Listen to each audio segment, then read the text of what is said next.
বান্দা একমাত্র আল্লাহ তাআলার নিকটবর্তী হয়ে সিজদার মাধ্যমে, এখানে সিজদার উদ্দেশ্য হলো নামাজ। দেখেন রে মুসলমান, আল্লাহ রাব্বুল আলামিন সমস্ত হুকুম আহকাম বিশ্বনবী মুহাম্মদুর রাসূলুল্লাহ সাল্লাল্লাহু আলাইহি ওয়াসাল্লামকে ওহী আকারে পাঠাইছেন, কিন্তু নামাজে তো বড় ফজিলত, নামাজে তো বড় দামি। আল্লাহ রাব্বুল আলামিন তার হাবিব মুহাম্মদুর রাসূলুল্লাহ সাল্লাল্লাহু আলাইহি ওয়াসাল্লামকে তার সান্নিধ্যে ডেকে নিয়ে, তার কাছে ডেকে নিয়ে এই নামাজকে বিশ্বনবী মুহাম্মদুর রাসূলুল্লাহ সাল্লাল্লাহু আলাইহি ওয়াসাল্লামকে হাদিয়া দিয়েছেন। কার জন্য হাদিয়া দিয়েছেন? বিশ্বনবীর জন্য হাদিয়া দিয়েছেন, উম্মতের জন্য হাদিয়া দিয়েছেন। কত বড় ফজিলত! হযরত শাহ আব্দুল আজিজ মুহাদ্দিস দেহলভী রাহমাতুল্লাহি আলাইহি বলেন, প্রত্যেকটা সৃষ্টির নামাজ তার সৃষ্টিগুলোর অবস্থার মধ্যে রাখা হয়েছে। আল্লাহ রাব্বুল আলামিন যত মানুষকে সৃষ্টি করেছেন, যত মাখলুককে সৃষ্টি করেছেন, প্রত্যেক সৃষ্টির নামাজ আছে। প্রত্যেক সৃষ্টি আল্লাহ রাব্বুল আলামিনের তাসবিহ পড়ে, প্রত্যেক সৃষ্টি আল্লাহ রাব্বুল আলামিনকে সিজদা করে, প্রত্যেক সৃষ্টি আল্লাহ রাব্বুল আলামিনের নামাজ পড়ে। আব্দুল আজিজ মুহাদ্দিস দেহলভী রাহমাতুল্লাহি আলাইহি বলেন, কারো কারো নামাজে রুকু নাই, সিজদা নাই, আছে শুধু কিয়াম। কি আছে? আছে শুধু কিয়াম। যেমন গাছপালা, এরা দাঁড়িয়ে দাঁড়িয়ে আল্লাহ তাআলার কি করতেছে? আল্লাহ তাআলার তাসবিহ করতেছে। এরা দাঁড়িয়ে দাঁড়িয়ে আল্লাহ তাআলার তাসবিহ পড়তেছে। আবার বলেন কারো কারো নামাজে কিয়াম নাই, কারো কারো নামাজে কিয়াম নাই, সিজদা নাই, আছে শুধু রুকু। যেমন চতুষ্পদ জন্তু, গৃহপালিত পশু, এরা কি অবস্থায়? যে অবস্থায় আছে আল্লাহ রাব্বুল আলামিনের নামাজ পড়তেছে, আল্লাহ রাব্বুল আলামিনের যে তাসবিহ পড়তেছে। আবার বলেন কারো কারো নামাজে রুকু নাই, কিয়াম নাই, আছে শুধু সিজদা। যেমন সাপ, বিচ্ছু, কীট পতঙ্গ, এরা যে অবস্থার মধ্যে আছে আল্লাহ রাব্বুল আলামিনের তাসবিহ পড়তেছে, আল্লাহ রাব্বুল আলামিনের নামাজ পড়তেছে। প্রত্যেকে তারা নামাজ সম্পর্কে জেনে নিয়েছে, প্রত্যেক মাখলুকে তারা নামাজ সম্পর্কে জেনে নিয়েছে। কিন্তু এই নামাজগুলো যে বললাম, এই নামাজগুলোর কি নাই? বদলা নাই। এই নামাজগুলো পড়ার পরে এই নামাজগুলোর পুরস্কার নাই। আল্লাহর হাবিব মুহাম্মদুর রাসূলুল্লাহ সাল্লাল্লাহু আলাইহি ওয়াসাল্লাম বলেন, একমাত্র পরিপূর্ণ নামাজ হলো আমার উম্মতের, একমাত্র পরিপূর্ণ নামাজ হলো আমার উম্মতের। এই উম্মতের নামাজের বদলা আল্লাহ রাব্বুল আলামিন কি দিবেন? জান্নাত দিবেন। কি দিবেন? জান্নাত দিবেন। নামাজের বদলা হিসেবে আল্লাহ রাব্বুল আলামিন জান্নাত দিবেন। সমস্ত নবী রাসূল কোন নামাজ পড়েছেন?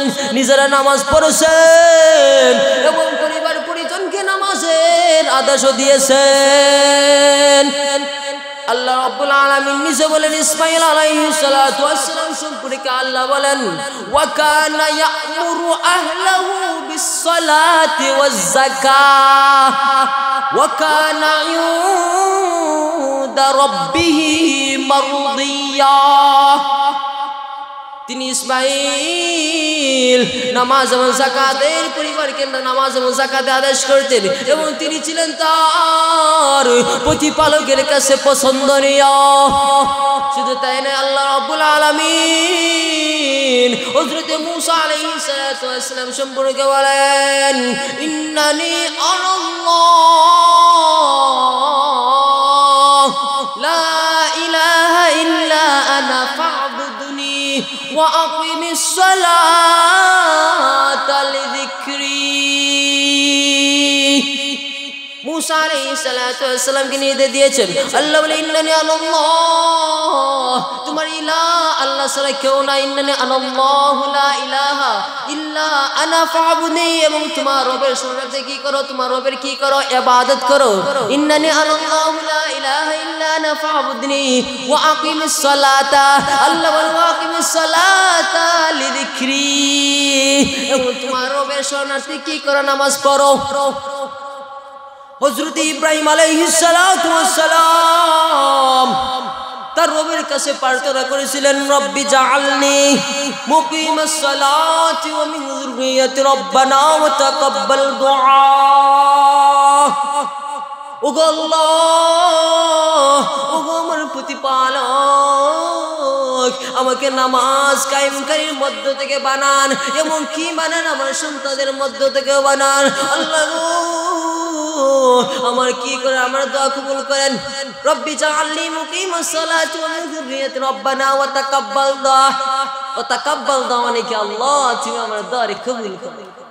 এই নামাজের এত বড় ফজিলত হযরত হুযায়ফা রাদিয়াল্লাহু তাআলা আনহু বলেন, ও আমার মুসলমান ভাইরা রে, ও আমার পর্দার মা ও বোনেরা, শুনে রাখো, হুযায়ফা রাদিয়াল্লাহু তাআলা আনহু বলেন, বিশ্বনবী মুহাম্মদুর রাসূলুল্লাহ সাল্লাল্লাহু আলাইহি ওয়াসাল্লাম যখন কোনো কঠিন কাজে পড়ে যাইতেন, কোনো কঠিন সমস্যার সম্মুখীন হইতেন, তখন কি করতেন, তখন আল্লাহ রাব্বুল আলামিনের নামাজের মধ্যে দাঁড়িয়ে যাইতেন। আমরা কঠিন সমস্যার মধ্যে পড়লে কি করি, সমস্যার কারণ খুঁজি না, আমরা কি দৌড়াদৌড়ি করে ছুটতে থাকি। আমরা অসুস্থ হলে আল্লাহকে জানাই না, আল্লাহর কাছে চাই না, আল্লাহ গো আমাকে মাফ করে দাও, আমরা কি ডাক্তারের কাছে দৌড়ি। কিন্তু কঠিন সমস্যার সম্মুখীন হইতেন বিশ্বনবী কার কাছে যাইতেন, আল্লাহর কাছে চাইতেন।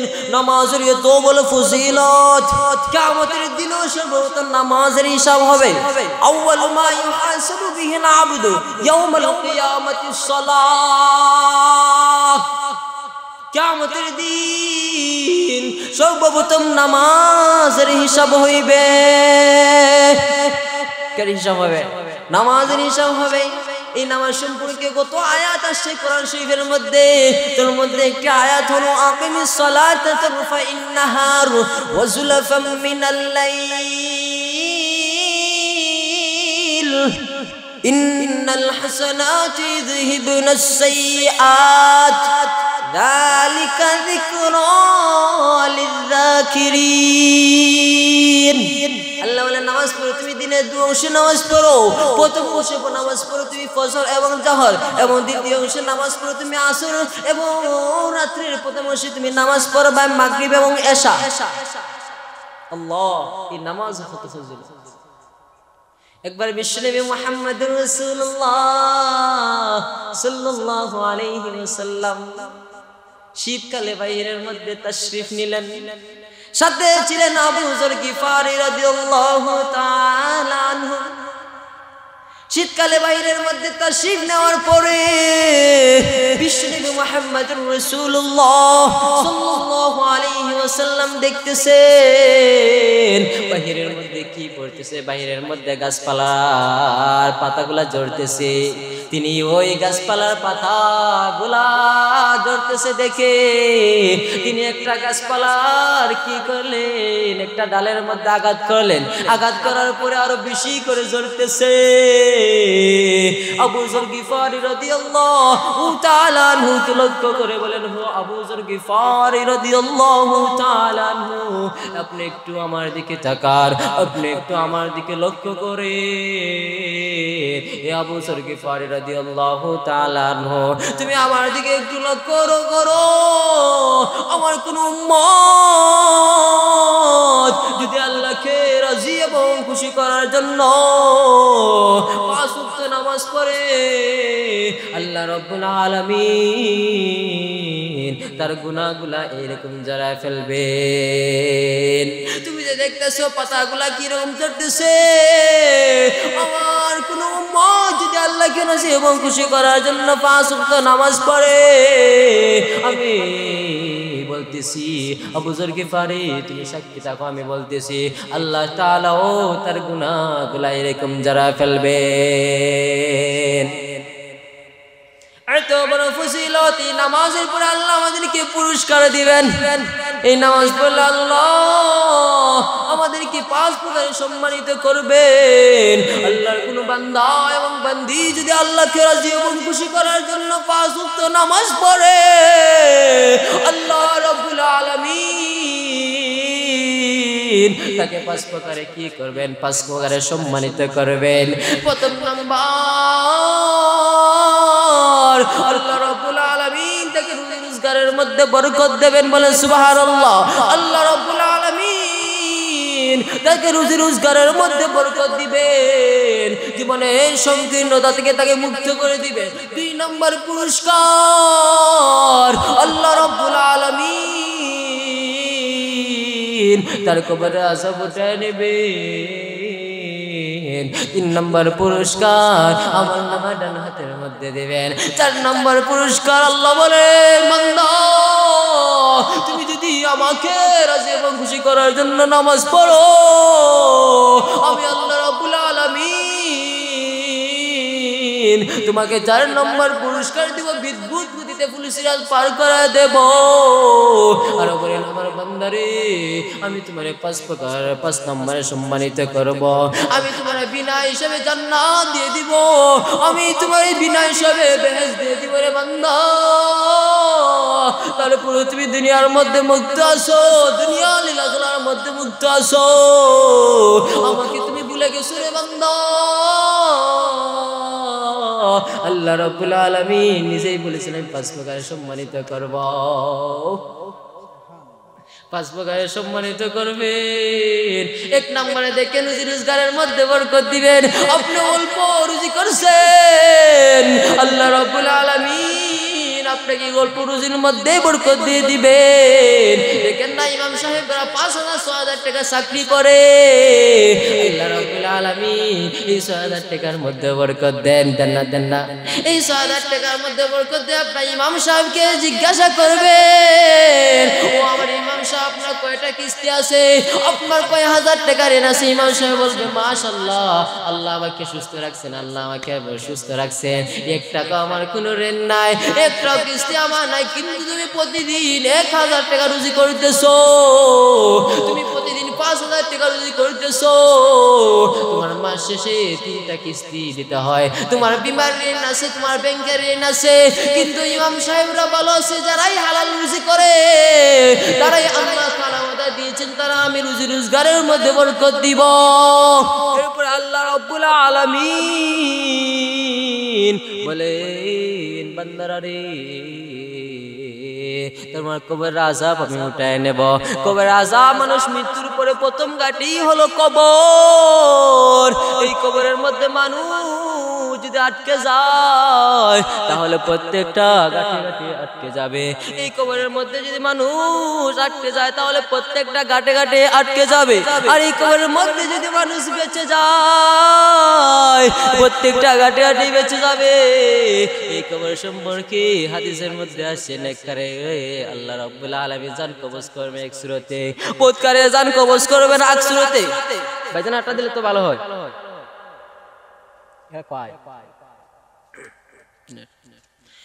তো আল্লাহ রাব্বুল আলামিন বলেন তার কবরের আযাব আমি উঠে নেব। নেককারের কবর কি করেন? কবরের ধরন হয় আরেক রকম, পদকারের কবরের ধরন হয় আরেক। পদকারের কবরের ধরন হয় আরেক রকম। জান কবরের সূরত হলো একটা, নেককারের পদকারের জান কবরের সূরত হলো একটা। আল্লাহ রাব্বুল আলামিন নেককার বান্দার সময় ফেরেশতা আজরাইল আলাইহিস সালাতু ওয়াস সালামকে ডাক দিয়ে বলে, ও আমার ফেরেশতা যাও আমার নেককার বান্দার কাছে যাও, তাকে নিয়ে আমার কাছে নিয়ে আসো, তাকে নিয়ে কার কাছে নিয়ে আসো, তাকে নিয়ে আমার কাছে নিয়ে আসো। আমি তাকে কি দেব? আমি তাকে শান্তি পৌঁছাইব। আমি দুনিয়া জীবনে তারা পাঠাইছিলাম, তার পরীক্ষা নিরীক্ষা হয়ে গেছে। আমি তার দুনিয়ার জীবনে পাঠাইছিলাম, তার পরীক্ষা নিরীক্ষা হয়ে গেছি। বান্দারে যাও, ফেরেশতা যাও আমার নেককার বান্দার কাছে যাও, তাকে নিয়ে আমার কাছে নিয়ে আসো। ফেরেশতা আজরাইল আলাইহিস সালাতু ওয়াস সালাম তার সাথে 500 ফেরেশতা নিয়ে জান্নাতের কাপড় নিয়ে ওই নেককার বান্দার কাছে উপস্থিত হয়ে যায়। ওই নেককার বান্দার কাছে উপস্থিত হয়ে যায় 500 ফেরেশতার সাথে নিয়ে প্রত্যেকের হাতে রায়হানি ফুলদানি থাকে। প্রত্যেক ফুলদানির মধ্যে 20 প্রকারের ফুল থাকে। প্রত্যেক ফুলের ঘ্রাণ ভিন্ন ভিন্ন হয়। আল্লাহ রাব্বুল আলামিন থেকে একদিকে যান সান্ত্বনার বাণী পৌঁছাইতে থাকে, একদিকে ফেরেশতারা থেকে সুসংবাদ জানাইতে থাকে। আল্লাহ রাব্বুল আলামিন এই সময় তার চোখের সামনে তার জান্নাতের দরজা খুলে দিয়ে বলেন, ও আমার নেককার বান্দা, আসো আসো আমার কাছে আসো, আমি তোমাকে শান্তি পৌঁছাবো। তোমার জন্য আমি সব কিছু রেখেছিলাম, তোমার জন্য আমি এই সব কিছুই রেখেছিলাম। আসো আসো বান্দা, তোমাকে আমি শান্তি পৌঁছাবো। আল্লাহ রাব্বুল আলামিন তাকে উদ্দেশ্য করে বলেন, ইয়া আইয়াতুহান নাফসুল মুতমাইন্না ইরজিই ইলা রাব্বিকি রাদিয়াতাম মারদিয়া ফাদখুলি ফি ইবাদি ওয়াদখুলি জান্নাতি।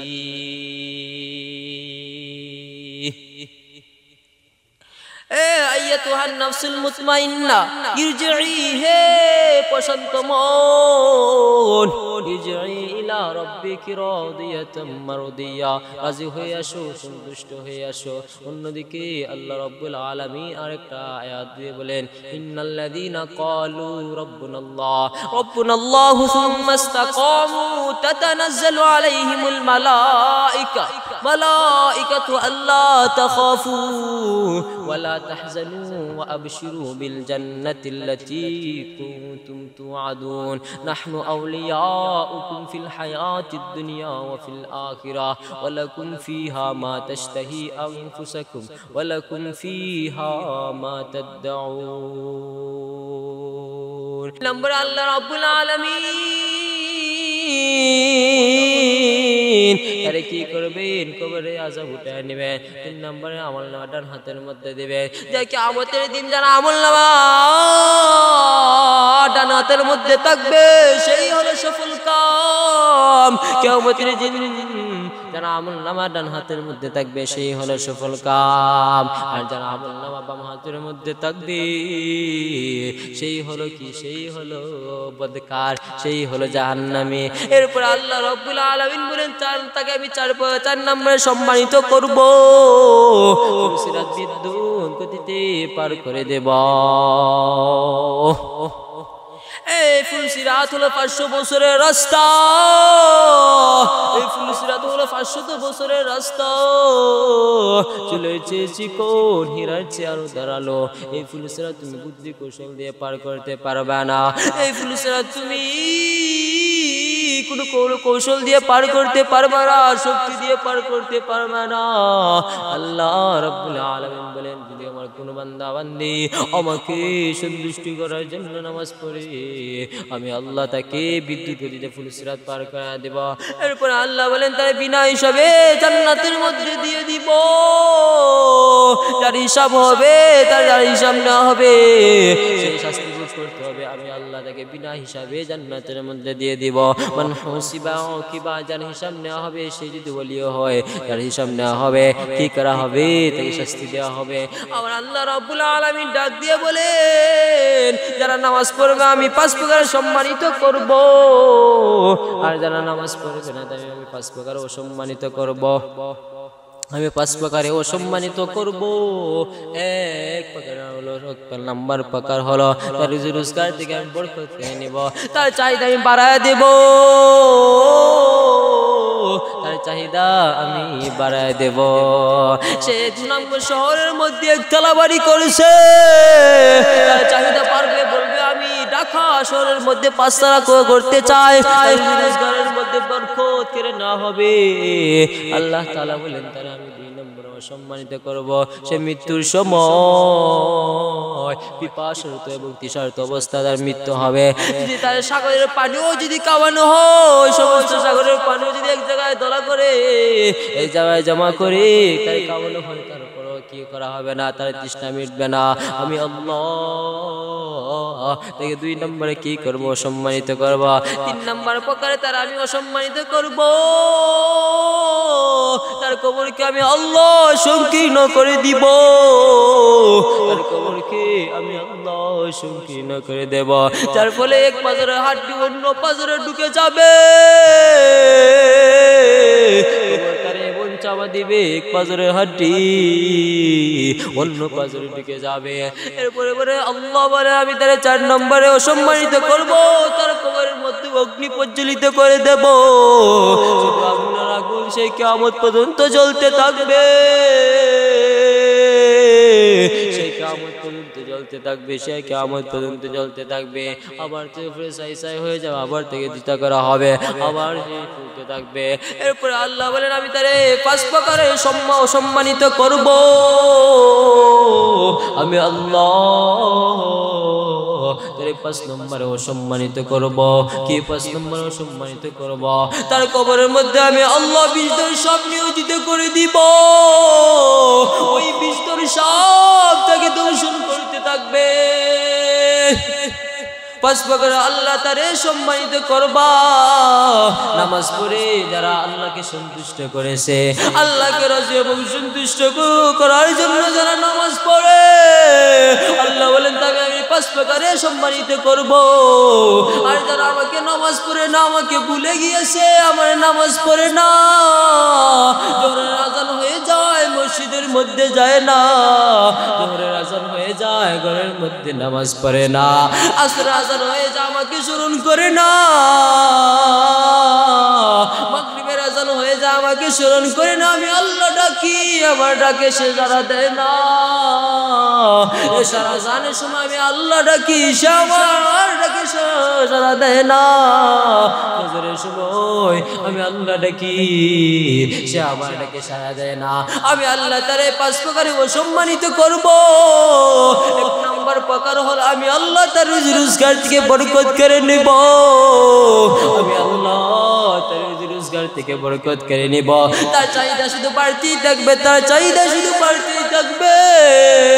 সে একটা টিনের ঘর বানাইছে, তার চাহিদা হবে আমি একটা দোলান ঘর বানাইতে চাই। ঘরের মধ্যে একটা দোলান ঘর বানাইছে, সে বলবে আমি শহরের মধ্যে একটা ঘর বানাইতে চাই, একটা দোলান ঘর বানাইতে চাই, একতলা বাড়ি বানাইতে চাই। সে যখন সুনামগঞ্জের মধ্যে একতলা বাড়ি বানায় ফেলবে, সে বলবে আমি সিলেট শহরের মধ্যে 2 তলা বাড়ি বানাইতে চাই। সে যখন সিলেট শহরের মধ্যে 2 তলা বাড়ি বানায় ফেলবে, সে বলবে আমি ঢাকা শহরের মধ্যে 5 তলা বাড়ি বানাইতে চাই। তার চাহিদা বাড়তে থাকবে, তার রুজি রোজগারের মধ্যে বরকত থাকবে না, তার রুজি রোজগারের মধ্যে কোনো বরকত থাকবে না। আল্লাহ বলেন তার আমি 2 নম্বরে অসম্মানিত করব। আমি আল্লাহ তার রূহ যখন কবজ করবো, তৃষার্ত এবং পিপাসার্ত অবস্থায় তার মৃত্যু হবে, আমি আল্লাহ তাকে তৃষার্ত এবং পিপাসার্ত অবস্থায় মৃত্যুবরণ করাইব। তাকে যদি সমস্ত সাগরের পানিও যদি এক জায়গায় জমা করে তাকে পান করানো হয়, তারপরে তার তৃষ্ণা মিটবে না।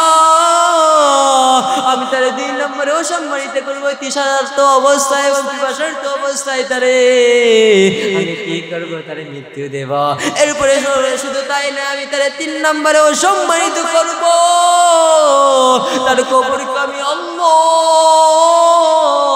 এত সংকীর্ণ করে দেব, যার ফলে এক পাজরের হাড্ডি অন্য পাজরে ঢুকে যাবে, এত সংকীর্ণ হবে। আমি আল্লাহ কবরকে বলবো ওই আমার বদকারকে তুমি চাপা মারো, সে দুনিয়ার মধ্যে থাকতে আমাকে স্মরণ করে না, সে দুনিয়ার মধ্যে থাকতে আমাকে একটা বড় স্মরণ করে নাই, সারা দিন গেছে আমাকে একটা বড় সাজদা করে নাই। যাও যাও দাও কবর, তুমি তাকে একটা চাপা মারো। আল্লাহ রাব্বুল আলামিন তার কবরকে কি করবে, তার কবরকে সংকীর্ণ করে দিবেন। এরপরে বলেন শুধু তাই নয়, তার কবরের মধ্যে আমি আল্লাহ 4 নম্বর প্রকার সম্মানিত করব, তার কবরের মধ্যে আগুন প্রজ্বলিত করে দেব। তাকে শুধু জ্বালাইতে থাকবে, তাকে শুধু জ্বালাইতে থাকবে, কিয়ামত পর্যন্ত জ্বালাইতে থাকবে, হাসর পর্যন্ত জ্বালাইতে থাকবে। এরপরে তাকে শুধু শেষ নয়, কিয়ামতের দিন তার হিসাব নিকাশ করা হবে। যতটুকু পাপ কাজ করেছে, যতটুকু বদ আমল করেছে, এগুলার শাস্তি পেতে থাকবে। এরপরে শুধু তাই নয়, আল্লাহ বলে আমি তার 5 নম্বরেও সম্মানিত করব। তার কবরের মধ্যে একটা বিষ সাপ নিয়োজিত করে দেব, তার কবরের মধ্যে একটা বিষ সাপ নিয়োজিত করে দিব। এই সাপের সম্পর্কে বিশ্বনবী মুহাম্মদুর রাসূলুল্লাহ সাল্লাল্লাহু আলাইহি ওয়াসাল্লাম বলেন, ওই বিষধর সাপটা হবে যতটুকু লম্বা, একজন মানুষ সকাল থেকে নিয়ে সন্ধ্যা পর্যন্ত যতটুকু হাঁটতে পারে ততটুকু লম্বা হবে এই বিষধর সাপ। এই বিষধর সাপে যখন তাকে চুপ দিবে, সে তখন 70 হাত মাটির তলে যাবে। আবার ফেরেশতারা তাকে তুলবে, আবার 70 হাত মাটির তলে যাবে, চুপ দিবে। ওই ফেরেশতা ওই সাপের মুখ আল্লাহ রাব্বুল আলামিন খুলে দিবে। বলেন আমার আল্লাহ আমাকে আদেশ করেছে, তুমি ফজরের নামাজ পড়ো নাই, ফজরের নামাজ না পড়লে আমি যেন তোমাকে সূর্যোদয় পর্যন্ত দর্শন করতে থাকি। আমার আল্লাহ আমাকে আরো আদেশ করছে, তুমি যখন জোহরের নামাজ পড়ো নাই, আমি তোমাকে জোহর থেকে আসর পর্যন্ত দর্শন করতে থাকি। তুমি আসরের নামাজ পড়ো নাই, আল্লাহ আমাকে আদেশ করেছেন আমি যেন আসর থেকে মাগরিব পর্যন্ত দর্শন করতে থাকি। তুমি মাগরিবের নামাজ পড়ো নাই, আল্লাহ আমাকে আদেশ করেছেন আমি যেন এশা পর্যন্ত তোমাকে দর্শন করতে থাকি। তুমি এশার নামাজ পড়ো নাই, আমার আল্লাহ আমাকে আদেশ করেছেন আমি যেন সুবহে সাদিক পর্যন্ত তোমাকে দর্শন করতে থাকি। প্রত্যেকটা সুব দিবে, আপনি 70 হাত মাটি তুলে যাবেন, আবার আপনাকে তুলাবে, আপনি 70 হাত মাটি তুলে যাবেন। আল্লাহ নবী বিশ্বনবী মুহাম্মদুর রাসূলুল্লাহ সাল্লাল্লাহু আলাইহি ওয়াসাল্লাম বলেন, আমার উম্মতেরা রে, দুনিয়া জীবনে তুমি তো কত বন্ধু বানাইছো, দুনিয়া জীবনে তুমি কত জনের সাথে চলছো, নবীর মহব্বতে মানুষের সাথে তো চলো নাই, আলিম উলামার সাথে চলো নাই। আমাদের জন্য আমার একটা বার্তা হলো, 4টা বন্ধু যদি তুমি সাথে করে নিয়ে যাইতে পারো তাহলে তুমি কবরের মধ্যে শান্তিতে থাকতে পারবা। দুনিয়ার মধ্যে তুমি শান্তিতে থাকার জন্য তো কত কিছুই করেছো, কত কিছুই করেছো। তুমি যদি কবরের মধ্যে শান্তি পেতে চাও, তুমি যদি কবরকে জান্নাত বানাইতে চাও, তাহলে 4টা বন্ধু সাথে করে নিয়ে যাইবা। বলতাম 4টা বন্ধু কিটা, এই 4টা বন্ধু সম্পর্কে বিশ্বনবী মুহাম্মদুর রাসূলুল্লাহ সাল্লাল্লাহু আলাইহি ওয়াসাল্লাম বলেন, এই 4টা বন্ধু হলো, 1 নম্বর বন্ধু হলো কুরআন। তোমাকে যখন কবরের মধ্যে রাখা হবে, ফেরেশতারা যাইবে তোমাকে প্রশ্ন করার জন্য, মাথার কাছ থেকে বাধা আসবে, কে বাধা প্রদান করেছো? উত্তর আসবে আল্লাহ রাব্বুল আলামিন কোরআনকে জবান খুলে দিবে। উত্তর আসবে আমি ওই বন্ধু, আমি ওই মুর্দা ব্যক্তির বন্ধু কুরআন।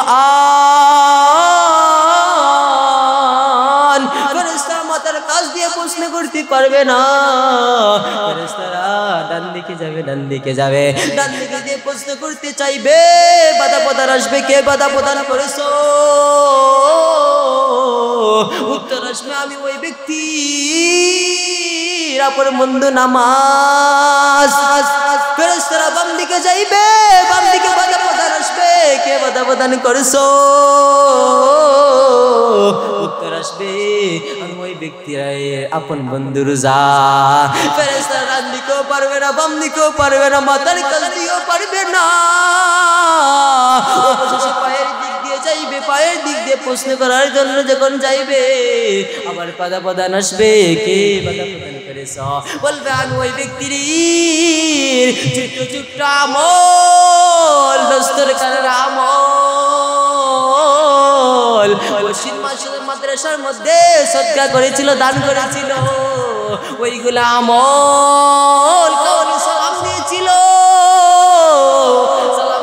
ওই আমল, মানুষের সাথে ভালো ব্যবহার করেছিল, ছোট্ট ছোট্ট আমল। ফেরেশতা ডান দিকেও পারবে না, বাম দিকেও পারবে না, মাথার কাছ দিয়েও পারবে না, পায়ের কাছ দিয়েও পারবে না। বলবে তোমরা ততক্ষণ থাকবা, বলবে আমরা ততক্ষণ পর্যন্ত থাকবো যতক্ষণ পর্যন্ত ওই আমার বন্ধুরে ওই মুর্দা ব্যক্তিকে জান্নাতের মধ্যে প্রবেশ করানোর আগ পর্যন্ত থাকবো। ফেরেশতা গিয়ে আল্লাহর কাছে বলবে আল্লাহ, তোমার নাম ধরে বলবে তোমার যে বান্দা আজকে মৃত্যুবরণ করছে, তাকে আমরা প্রশ্ন করার জন্য গিয়েছিলাম, মাথার কাছ দিয়ে প্রশ্ন করার জন্য গিয়েছিলাম, বাধা দিয়েছে কোরআনে। ডান দিক দিয়ে প্রশ্ন করতে গিয়েছিলাম, বাধা দিয়েছে নামাজে। বাম দিক দিয়ে প্রশ্ন করতে গিয়েছিলাম, বাধা দিয়েছে রোজায়। পায়ের দিক দিয়ে প্রশ্ন করতে গিয়েছিলাম,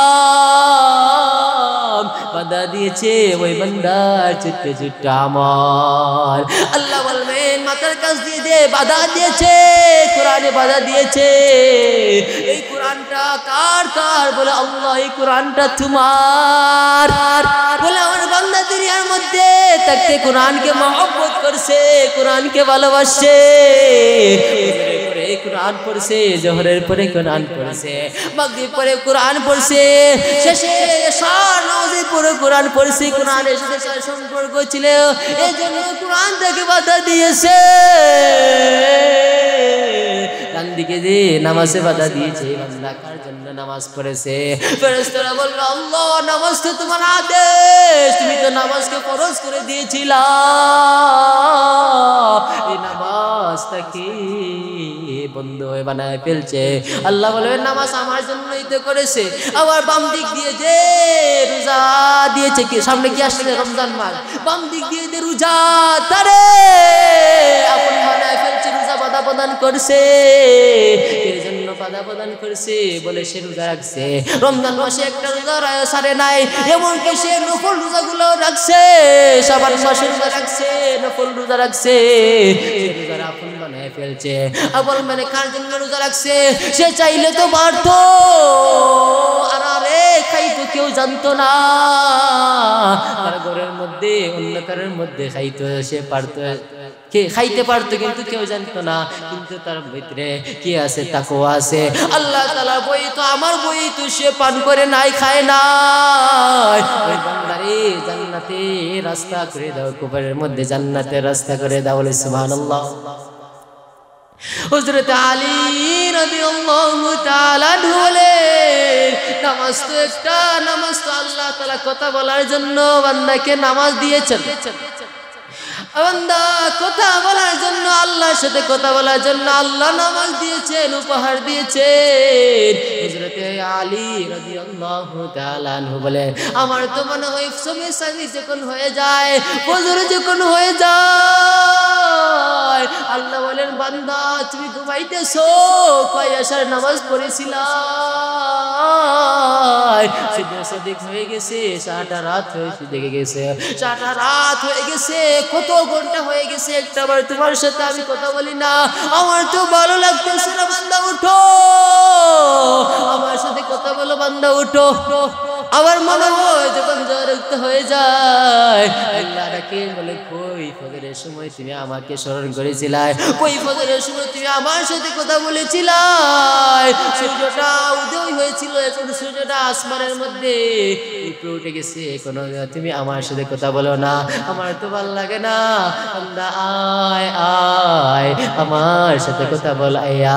আমার যখন আসরক্ত হয়ে যায় আল্লাহ ডাক দিয়ে বলেন বান্দা কই তুই জোরে সময় আমাকে স্মরণ করেছিলে, আমার সাথে কথা বলেছিলে, সূর্যটা কি হয়ে গেছে, ঢলে পড়ছে, বিকাল হয়ে গেছে, এখনো তুই আমাকে স্মরণ করিস না, বান্দা আয় আমার সাথে কথা বল। এরপরে যখন মাগরিব ওয়াক্ত হয়ে যায় আল্লাহ ডাক দিয়ে বলে ও আমার বান্দা কই তুমি আসর ওয়াক্তে আমাকে স্মরণ করেছিলা, আসরের সময় তুমি আমাকে ডাকছিলে, আমার আসরের সময় তুমি আমার সাথে কথা বলছিলা, দিনটা শেষ হয়ে গেছে, সূর্যটা ডুবিত হয়ে গেছে, আমি চাই বান্দা তুমি আমার সাথে রাত্রে শুতে কথা বলো, বান্দা আয় আয় আয় আমার নামাজ পড়াইয়া আমার সাথে কথা বল। এরপরে কোন শরক্ত হয়ে যায় আল্লাহ ডাক দিয়ে বলেন ও আমার বান্দা তুমি আসার পরে ঘুমিয়ে পড়বা, আমি যদি জাগাই তাহলে জাগবা, আর যদি না জাগাই তাহলে তুমি জাগতাই না, বান্দা আয় আয় শেষ মেশ তুই আমার সাথে কথা বল। বান্দা রে আল্লাহ তাআলা কথা বলার জন্য রাখে, নামাজ তো একটা বাহানা, নামাজ তো একটা বাহানা, বান্দারা আল্লাহ তাআলা কথা বলার জন্য রাখেন, কি বলার জন্য রাখেন, কথা বলার জন্য রাখেন। আলহামদুলিল্লাহি রাব্বিল আলামিন,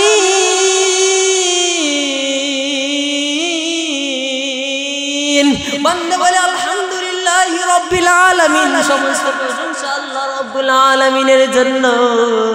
আল্লাহ তখন ডাক দিয়ে বলে কে সমস্ত প্রশংসা অধিকারী, কার প্রশংসা করছো, বান্দা বলে আর রহমানির রহিম,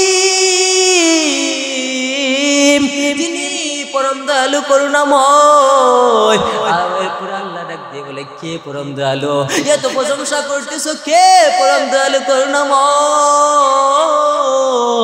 আবার যখন বান্দা বলে মালিক ইয়াউমিদ্দিন, যিনি বিচার দিনের মালিক, তখন আল্লাহ ডাক দিয়ে বলে আমি তো বিচার দিনের মালিক, আমি তো বিচার দিনের মালিক, বান্দা তুমি আমার কাছে কি চাইতে চাও, তখন বান্দা বলে ইয়্যাকা না'বুদু ওয়া ইয়্যাকা নাস্তাঈন, আমি তো একমাত্র, আমরা তো একমাত্র তোমার ইবাদত করি, তোমার কাছে সাহায্য প্রার্থনা করি।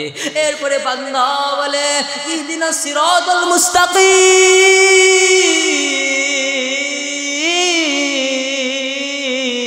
আমাদেরকে সরল সঠিক পথ দেখাও। তারপর আরো বলতেছে সিরাতাল্লাযীনা আন'আমতা আলাইহিম গায়রিল মাগদুবি আলাইহিম ওয়ালাদ-দাল্লিন, সিরাতাল্লাযীনা আন'আমতা আলাইহিম, তাদেরকে যাদের প্রতি তুমি সন্তুষ্ট, সাহাবায়ে কেরামের পর যাদের প্রতি তোমার দয়া, তাদের পথ নয় গায়রিল মাগদুবি আলাইহিম ওয়ালাদ-দাল্লিন, তাদের পথ নয় যাদের প্রতি তুমি বেজার, যাদের প্রতি তুমি অসন্তুষ্ট, তাদের পথ নয়। কার সাথে কথা হইছে? আল্লাহর সাথে কথা হইছে। নবী বলেন এই নামাজই হলো জান্নাত, এই নামাজই হলো জাহান্নাম। জান্নাতীরা জান্নাতের মধ্যে যাওয়ার পরে, জাহান্নামীরা জাহান্নামের মধ্যে যাওয়ার পরে, জান্নাতীরা জাহান্নামীদেরকে উদ্দেশ্য করে বলবে তোমরা কেন জাহান্নামের মধ্যে গেলা? বলে আমরা দুনিয়ার মধ্যে থাকতে নামাজ পড়তাম না, বাবা বীরে খানা দিতাম না, মসজিদ মাদ্রাসার মধ্যে সদকা করতাম না। আল্লাহ আমাদেরকে দিয়েছেন, আল্লাহ আমাদেরকে লক্ষ লক্ষ টাকার মালিক বানাইছে, আল্লাহ আমাদেরকে কোটি কোটি টাকার মালিক বানাইছিলেন, কিন্তু আমাদের অন্তর আল্লাহ তাআলা, আমাদের অন্তর ছিল কি? আমাদের অন্তর ছিল শক্ত। আমরা মসজিদের মধ্যে টাকা দিতাম না, মসজিদের মাদ্রাসার মধ্যে টাকা দিতাম না, আলিম ওলামাদেরকে দেখতে পারতাম না, কিন্তু বিশ্বনবী বলেছে না, আলিম ওলামাই হলো নাইবে রাসূল। ভুল। আলিম ওলামার সাথে সম্পর্ক রাখো। তুমি আলিম হইতে পারো নাই, কোনো সমস্যা নাই। তুমি আলিম হইতে পারো নাই, কোনো সমস্যা নাই। তুমি আলিমের ছাত্র হইতে পারো না, কোনো সমস্যা নাই। তুমি আলিমকে মহব্বত করো। যার সাথে যার চলাফেরা তার সাথে তার হাসর হবে। এমন তো হতে পারে সে হক্কানি আলেম, আল্লাহ তাআলার প্রিয় বান্দা, সে যদি জান্নাতের মধ্যে যাইতে পারে, তোমার তো সুপারিশ করে জান্নাতের মধ্যে নিয়ে যাবে। এই বিশ্বনবী মুহাম্মদুর রাসূলুল্লাহ সাল্লাল্লাহু আলাইহি ওয়াসাল্লামের সব কিছু মাফ করে দেওয়া হয়েছে। তিনি 63 বছর বয়সে একটা কথা মিথ্যা বলেন নাই। এই বিশ্বনবী মুহাম্মদুর রাসূলুল্লাহর নামাজ ছিল এমন নামাজ, তিনি যখন নামাজের মধ্যে দাঁড়াইতেন পা মুবারক পেটে ফুলে যাইত, বাইরে হইতে থাকতো। কিন্তু আমরা নামাজ পড়ি কেমন নামাজ, আমরা নামাজ পড়ি কেমন নামাজ, আমাদের নামাজ ওই দেখে ওই নাই। আমরা নামাজে তো সই শুদ্ধ করে সূরা ফাতিহা বলতে পারি না, কিন্তু আমরা চাই ইমাম সাহেবকে ভুল ধরতাম। ইমাম সাহেব যখন উল্টায় বলে সূরা ফাতিহা বলো, বলে ইমাম সাহেব ভালো না, ইমাম সাহেবকে বিদায় করতে চাই। এই হলো দুনিয়ার নীতি। কিন্তু সে কি জানে না সূরা ফাতিহা ছাড়া তার নামাজ হয় না। সূরা ফাতিহা সে শুদ্ধ করতে হবে, অন্যান্য সূরা শুদ্ধ করতে হবে। শুদ্ধ যদি না করে তাহলে কি হবে? নামাজ হবে না। সে তার কাজ হলো ইমাম সাহেবকে গিয়ে সূরা ফাতিহা কি পড়তো, শুদ্ধ করে পড়তো। ইমাম সাহেবের কাছে গিয়ে সূরা ফাতিহা শিখতো, কিন্তু তা করে না। দেখেন হযরত আবু হানিফা রাহমাতুল্লাহি আলাইহি একটি মাত্র আয়াত পড়ে সারাটা রাত্র কাটায় দিয়েছেন। বলেন ওয়ামতাজুল ইয়াউমা আইয়ুহাল মুজরিমুন। এই আয়াতের অর্থ হলো ওয়ামতাজুল ইয়াউমা আইয়ুহাল মুজরিমুন। আল্লাহ ডাক দিয়ে বলেন, হে অপরাধীরা, জামান নেককার বান্দা থেকে পৃথক হয়ে যাও। তিনি আয়াত তেলাওয়াত করতেছেন আর ভাবতেছেন, আমার কি অবস্থা হবে, আমি কি সেদিন অপরাধী হব না নেককার বান্দা হব? এই আয়াত তেলাওয়াত করতেছেন আর ভাবতেছে। সারা রাত পার হয়ে গেছে, 2 রাত নামাজের মধ্যে। আমাদের তো নামাজ পড়ি না, নামাজকে ভালোবাসি না, নামাজকে মহব্বত করি না। আল্লাহ 5 বার ডাকেন, বান্দা আয় আমার সাথে বসা। সারাটা দিন যায়, একটা বার আল্লাহকে সেজদা করি না। এই কপাল একটা বার সেজদা করে না। এই কপাল তো আল্লাহ বানাইছেন, সবকিছুই তো আল্লাহ বানাইছেন। কুল ফায়াকুন বলে, কিন্তু তোমাকে তো আল্লাহ বানাইছেন। কি বলে বানাইছেন? নিজ কুদরতি হাত দিয়ে বানাইছেন তোমার চেহারাটা। এই চেহারাটা কপাল আল্লাহ চান আমাকে কি করে সেজদা। কঠিন আযাব হইল ভাই নামাজ। যেটুকু আলোচনা করছি, আল্লাহ পাক আমাকে আমল করার তৌফিক দান করেন।